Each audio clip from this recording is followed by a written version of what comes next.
अलविदा chief justice Pakistan justice काजी फायज ईसा। Chief justice Pakistan justice काजी फायज ईसा supreme court में आखिरी दिन गुजार कर घर चले गए। चीफ जस्टिस काजी फायज ईसा के एजाज में सुप्रीम कोर्ट में फुल कोर्ट रेफरेंस हुआ। जस्टिस फायज ईसा ने खिताब में कहा, कागज एक पार्टी के लिए फायदेमंद, दूसरे के खिलाफ होता है। सच क्या है सिर्फ अल्लाह ही जानता है। कभी कॉज लिस्ट बनाने में दखल नहीं दिया। हो सकता है बेपनाह फैसले गलत किए हों, इंसाफ देना हमारा फर्ज है। मजीद बोले, चीफ जस्टिस बलोचिस्तान बनने के बाद जिंदगी बदल गई। बलोचिस्तान में जो किया उसमें अहलिया का किरदार था।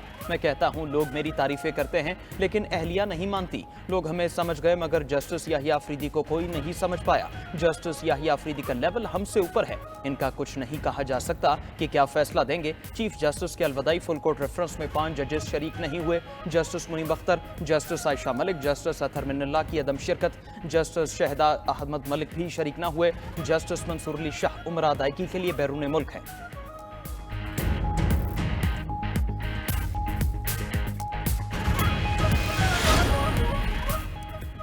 जस्टिस काजी फायज ईसा को उकसाएं तो उनके गुस्से से बचना मुश्किल है। चीफ जस्टिस पाकिस्तान को बहुत अच्छा इंसान पाया, वो बहुत नरम मिजाज इंसान हैं। जस्टिस याहिया अफरीदी का फुल कोर्ट रेफरेंस से खिताब, कहा कि चीफ जस्टिस पाकिस्तान ने हुकूमती खर्च पर जोहराना लेने से इनकार किया। जोहराने के खर्च का सारा बोझ मुझ पर पड़ा। मैंने अपने कुछ साथी जजेस से कहा कि आप भी शेयर करें। नामजद chief justice justice Yahya Afridi ने मजीद कहा कि चीफ जस्टिस काजी फायज ईसा ने कुछ फैसले बेहतरीन किए। जजेस के इख्तलाफ राय को तहम्मुल से सुना। ऐसे दूर दराज अजला भी हैं जो तवज्जो के हकदार हैं। इख्तियारात की तकसीम के असूलों पर अमल होगा। नामजद चीफ जस्टिस याहिया अफरीदी कल अपने ओहदे का हलफ उठाएंगे। हलफ बर्दारी तकरीब कल सुबह 11 बजे ऐवान सदर में होगी। जजेस की तादाद में इजाफे और supreme court practice and procedure act में तरमीम की तैयारी। हुकूमती ज़राए के मुताबिक तरमीमी बिल मंजूर करवाने के लिए कौमी असम्बली और सेनेट के इजलासों में तौसी कर दी गई। हुकूमत मंगल को अहम कानून साजी करना चाहती है। उधर 26वीं आईनी तरमीम के तहत सिंध में 3 आईनी बेंचेस की तश्कील ज़ेर गौर। कराची, सखर और हैदराबाद में आईनी बेंच कायम करने की तजवीज़ सामने आ गई। सूबाई हुकूमत की आईनी बेंच और करारदाद पर कानूनी माहिरीन से मुशावरत। सिंध असम्बली में करारदाद की मंजूरी के लिए सादा अक्सरियत दरकार। करारदाद मंजूर करके रजिस्ट्रार सुप्रीम कोर्ट और जुडिशल कमीशन को भेजी जाएगी। सूबाई आईनी बेंचेस के लिए जजेस का इंतखाब जुडिशल कमीशन करेगा।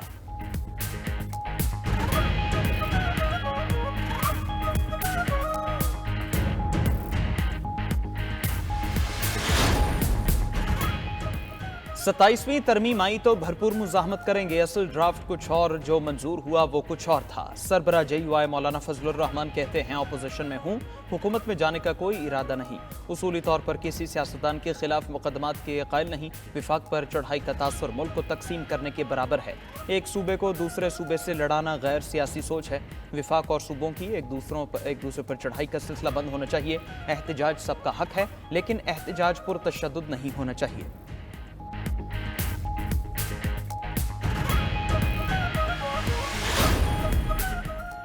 हुकूमत ने पार्लियामान को रबड़ स्टैम्प बना दिया। पहली मरतबा अदालत के अंदर नई अदालत कायम की गई। चेयरमैन बैरिस्टर गौहर का आईनी तरमीम में वोट देने वाले अरकान को पार्टी से निकालने का ऐलान। कहा कि 4 MNAs और 2 सेनेटर्स को शोकॉज नोटिस जारी कर दिए हैं। जल्द कार्रवाई होगी। तोशाखाना केस में बानी PTI पर केस झूठा है। ऑपोजिशन लीडर उमर अयूब ने सरगोदा में मीडिया से गुफ्तगू में कहा कि आसिफ अली जरदारी और नवाज शरीफ ने तोशाखाना की गाड़ियां बेची, उन्हें जेल में होना चाहिए।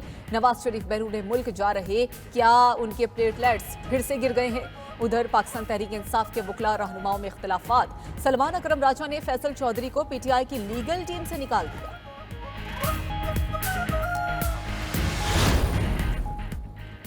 बुशरा बीबी और बानी चेयरमैन की बहनों की रिहाई डील का नतीजा नहीं। अगर किसी की जमानत हुई है तो वो अदालतों ने दी है। वज़ीर आला सिंध मुराद अली शाह का कराची में तकरीब के दौरान सवाल का जवाब। कहा, मुझे पता नहीं डील या ढील कैसे होती।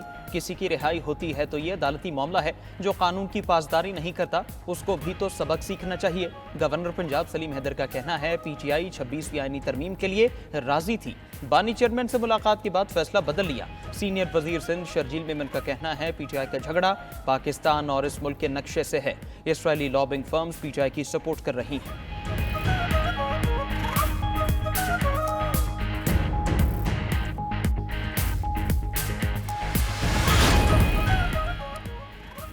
सदर मुस्लिम लीग नून नवाज शरीफ लाहौर से दुबई पहुंच गए। पाकिस्तानी सफीर और मुकामी पार्टी कायदीन ने उनका इस्तकबाल किया। नवाज शरीफ दुबई में एक रोज कयाम करने के बाद लंदन के लिए रवाना होंगे। 29 अक्टूबर को कायद मुस्लिम लीग नून अमेरिका चले जाएंगे। अमेरिका में 4 रोज गुजारने के बाद वापस लंदन पहुंचेंगे। नवाज शरीफ की लंदन में अहम मुलाकातें मुतवक्किल।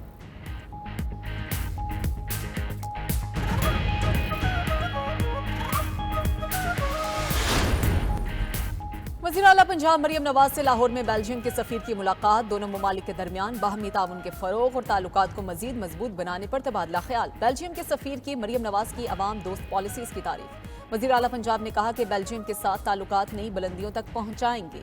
तालीम, IT और ज़राअत के शोबों में बेल्जियम से ताउन को मजीद फरोग देना चाहते हैं। वज़ीर आला पंजाब से अरकान सूबाई असम्बली की भी मुलाकात। मरियम नवाज ने कहा कि पंजाब वाहिद सूबा है जहां रोटी और आटा सबसे सस्ता है। प्राइस कंट्रोल का बाकायदा निज़ाम और अलहदा महकमा कायम कर रहे हैं।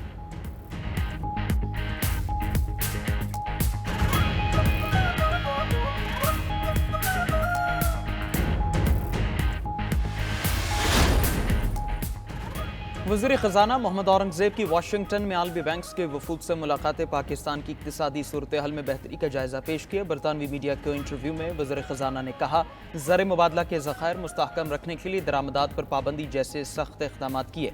महंगाई की शरह 38% से कम होकर 7% पर आ गई। मौसमियाती खतरात से निपटने के लिए IMF से $1 अरब मांगे हैं।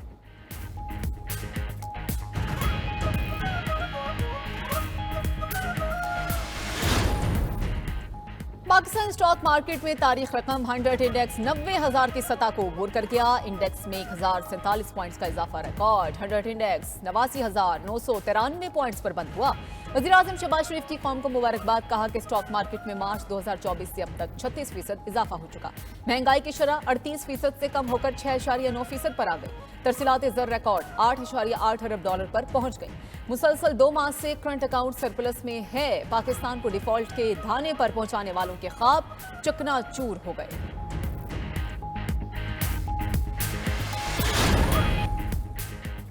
दुबई में मुलाजमत के ख्वाहिशमंद अफराद के लिए अच्छी खबर। दुबई को अगले 6 बरसों में 1,85,000 नए मुलाजमीन की जरूरत। 2030 तक दुबई एयरपोर्ट 1,85,000 अफराद को नौकरियां फराहम करेगा। दुबई एयरपोर्ट से वाबस्ता मुलाजमीन की तादाद 8 लाख से जायद हो जाएगी। अल मखतूम एयरपोर्ट तेजी से मजीद एयरलाइन को खुश आमदीद कहने को तैयार है।